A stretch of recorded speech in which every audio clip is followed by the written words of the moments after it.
امت کې پیدا کړل دا ډېره لویه خبره ده. نو خبره د نبي علیه السلام مبارک تذکره مې کوله چې نبي علیه السلام مبارک پسې ځان معمولي وابسته کړي د ما محترم نو الله یې بېنوا نه درکړي. هغه قبر کې که پکارېږي نو عمل به پکارېږي. نن ما وایي د قبر متعلق ذکر کوو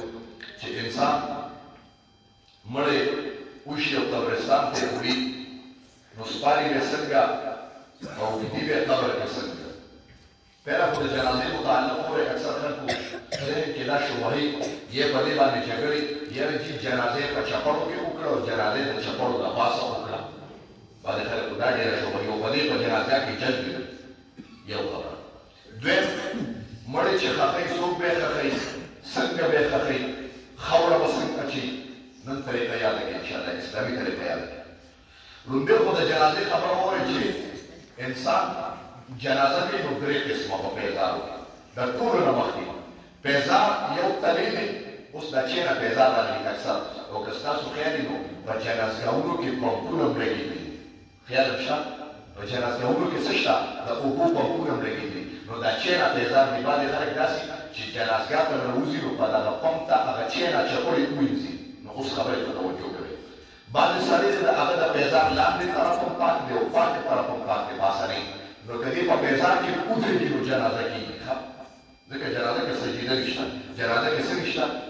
سجیده نشته. چې پیزار پاک و لاندې تلیم پاک و ستا یقین دا دی چې دا پاک اوس ووینځه او پاس هم پاک نو په پیزار کې دنګم جنازه کېږي. کوم مولا مې نه کېږي نو زه 24 ګنټې ناستې وجې ما تاسو ته وویلي زه بحث مناظرې والا مولا یم. زه اخون مولا دی چې مسله کوم او بیا جې ها کومه. زه کتاب والا مولا یم. یو سړی وایي ما ته اشکال دی 24 ګنټې د اډې په جومات کې ناستې وو سینه درته بار بار وم د منبر نه لګېم. یو سړی مې په ذهن کې اشکال و ما درته مسله ووایي یعنې چې دانکي مولا خو داسې نه دي ویلي نو هغه مولا به ما له راولې نو ستا په مخ کې به یې ورته د قرآن او د حدیث نه ثابت وم انشاءالله. داسې پوهه ده بیا اشکالونه وکړي. بعضې خلک بار پوس پوس کوي یعنې چې استاد یې خو دا مسله داسې وکړل نو ته ما نه تپوس وکړې که نه چې دا څنګه ده ته ما له خو راشه که نه ما ته ووایه یعنې چې دانکي مولا داسې ویلې ده او تا داسې وایي. ما ته ووایه چې ستا سترګې په قرآن د حدیث په روشنایۍ کې ستا سترګې وغړومه چې بیا ستا ذهن کې اشکال پاتې نه شي. ما مخکې مسله ویلې وه نبي علیه السلام مبارک په قیچې باندې برید والي دي په پلیټ نه هلکې هغه وخت کې پلیټه وو څوک پلیټه وو صحابو باندې صحابو به څومره په سخت دی خو په پلیټ به تلل. یو پکې ویلي یعنې چې د پیغمبر دور کې خو پلیټ نو او دا مرکز کې چې دوی بیا علما ښایي نو ما وویل هغه عبدالله ابن عمر رضی الله تعالی عنه یو روایت دی. د هغې په روایت باندې مشران چې مرکز کې کوم برید ښایي هغه د عبدالله ابن عمر رضی الله تعالی عنه یو روایت دی. د هغې موافق دی. هغې ناجایزه نه کوي. ما د جایز او ناجایز خبره نه کوي. ما ویل نبي علیه السلام مبارک په زندګۍ کې چېرته برید نه دي ښایي. ها دونه به یې پنچي کړو چې واړه دی په پنچې باندې. نو ما خو حدیث ویلو او یو بله خبره کوم چې د قرآن او احادیث ته راسي او هغه به څنګه خبرې چې سړی به په پیغمبر پسې دروغ وایي چې پیغمبر داسې ویلي دي څه د خیال دی. نبي علیه السلام مبارک وفرمایي من کذب علی متعمدا فلیتبوأ مقعده فی النار. نبي علیه السلام فرمایي چا چې په ما محمد باندې دروغ ووایي یې دروغ یې راسره راوسته کړه فلیتبوأ مقعده فی النار. دې دې په جهنم کې ځان ته د ناستې ځای تیار کړي د ما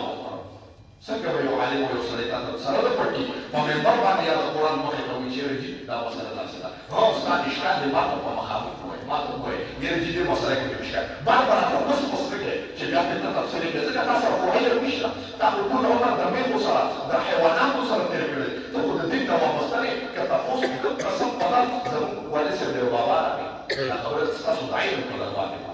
یو بابا راغی وایي ستا زموږ والد صاحب دې تا سره مې نه دي بابا وجي ولې نه لګي یعنې چې د استاد سره مې په دې نه لګي چې د استاد بېنظیرې پسې خبره کړې ده. دا خلک ورته یا بابا ته په بېنظیره څه کوې بابا سره هغه وایي زه په بېنظیره څه کوم خو د مې دا سړی شونډې خوږي دا په داسې بابا وایي نو چې داسې بابا یې د هغه خود مولیانو باندې راته راسي زما پلار ورته ډېر خوښ وایي بابا دې د غسل طریقه راته وایي چې غسل څنګه کوي هغه پرېږده د غسل طریقه هغه چې وایي بابا تا چې کومه طریقه کړې ده ټول عمر دې په لیکۍ کې تېر کړی دی داسې خو غسل نه وځي دا داسې چل کړی دی بس وتښتېد. بیا بار بار یې ویل استاد یې زه وشرمولم نو استاد یې ونه شرمولې هر وخت استاد یې د سترګې رڼا کړې چې په لیکۍ کې دې زمانه تېره کړې ده او ته راته استاد قسم په دې دا زموږ د والد صاحب بساطه هم او د عین فبالرأس والعين د سترګو خبره ده نو خبره دې پورې کومه چې ما وایي چې درې قسمه د چپړو خبره ده یو چې چپړې تلې پات او پاسه نه پاتې نو په چپړو کې دننه موسکي دویمه خبره د دې چپړو یا د دې موټانو تلې ساري خو دا پاسه طرف دا سرمون چې ده دا پاته ده نو دا پاسه کې بیا ودرېږي شي او چې نه دواړو طرفو ته تا ته اشکال دی چې دواړه طرفه یې ساري نو بیا سره د چپړو نه کېږي ښه بیا به چپړې دې خوا وباسي جنان ذهن ته مسله راغله چاته خو څه اشکال نشته مخکې ووایي چاته څه اشکال شته ښه بیا د بله وایي اوس تا مړی را روان کړی دی قبر کې ځمکې ته سپارې نو څنګه وسپارې او خبره به پکې کوم کسان ته چې اوس هر سړی لمر راکوي او په قبرستان باندې دا کار به ونه کړي په مړي باندې خاورې اچي خاوره به کوم سړی اچي اوس خبرې ته توجه وشي الله دې مطلوب کې خو به داسې ډېرو خلکو خاورې اچي دا ته نه اوس به ته نه وایي وایي چې مړی ښکته کې نو ورثه به د مړي چې کوم وارثان دي هغه به ورښکته کېږي په هغې هغه ورثه نه دي بیا نږدې په خاندان کې څوک دي هغه هم نشته بیا خیر دی د کلي او ګاونډي سره یې ښکته کړي څنګه به یې ښکته کوي قبلې ته به یې مخ کړي کوم سړی چې ښکته کوي قبلې ته به یې مخ کړي او مړی به داسې ښکته کوي ښه کوم سړی چې د قلبي لاندې اچي هغه به قبلې ته مخ کړي او مړی به ښخوي ها چې مړی کېږي نو د ګس طرف ته به ولا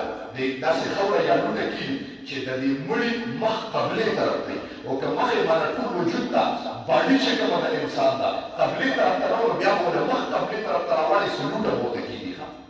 دا خو طریقه یاد دی ټیک شو ښه بیا به د هغې د پاسه طبیعي طریقه ده په مړي به ډایرکټ خاوره نه چې خطر ګونه څه طبیعي به بیا مسکې ورپکې څه کېږي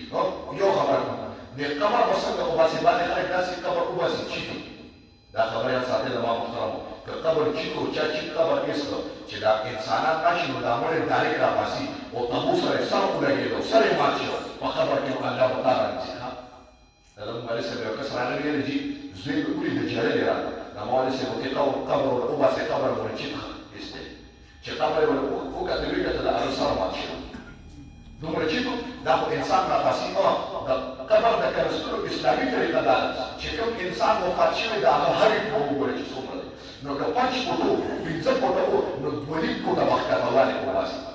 که 6 فوټه وو نو 3 فوټه وښکتهوالی وباسي ځکه چې دی پکې کېناستي شي نو صحیح نکیر منکر له جواب به دې ورکړي چې دې خو راباسي بیا که دا خو تاسو ته پته ده که نه نو 2 فوټه وي او که یو سړی 8 فوټه وو نو قبر به ورله دناستې 4 فوټه به وباسي ښکته جوړ دا خو د قبر طریقه شوله ښه خورې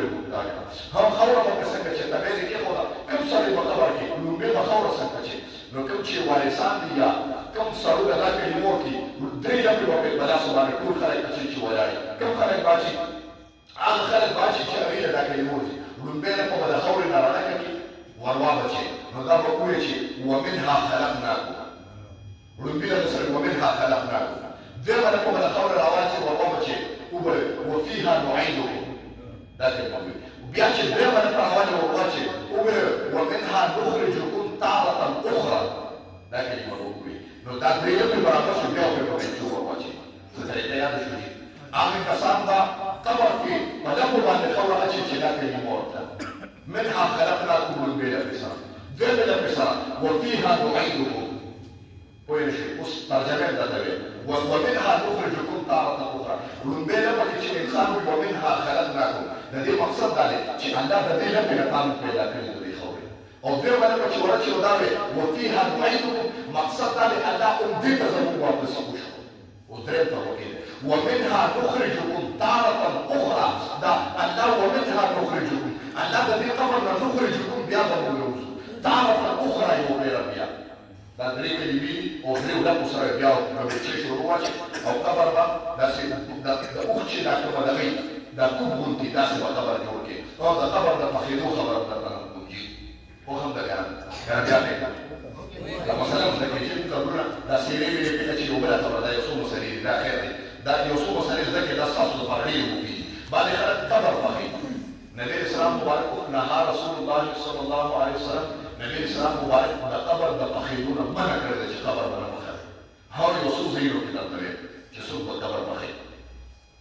ځکه د قبر د پخېدو نه چې د قیامت اخري دغه راشي نو چټکي سره به دا قبر داسې کولاوي مړي به ډېر په زور چټکي سره داسې راځي زما محترم دا به د قیامت علامات دي تاسو ته راشي انشاءالله تاسو به د قیامت ما تاسو دوه او یا علامات ورکړو او نسبه د تدوین ورکړو ان شاء الله. خو هم ان شاء الله ان شاء الله کجون بقاو ان شاء الله. نو قبر فخول النبي صلی الله علیه وسلم او داسې قبر فخول شي چې داسې ورو او تخفي د مارولو کاسه د اورګاني باندې او منځه کچې نو داسې کولی شي. مستقیم قبر فخول یا په آیاتونه لیکل دا ګناه ده. په قبر کې نشانه له ګلوب لیکل صحیح دي. بعضې خلکو په آیات الکرسي لیکلي عظیمه ګناه ده. ځکه په دې باندې اکثر ماښام پرې ولکي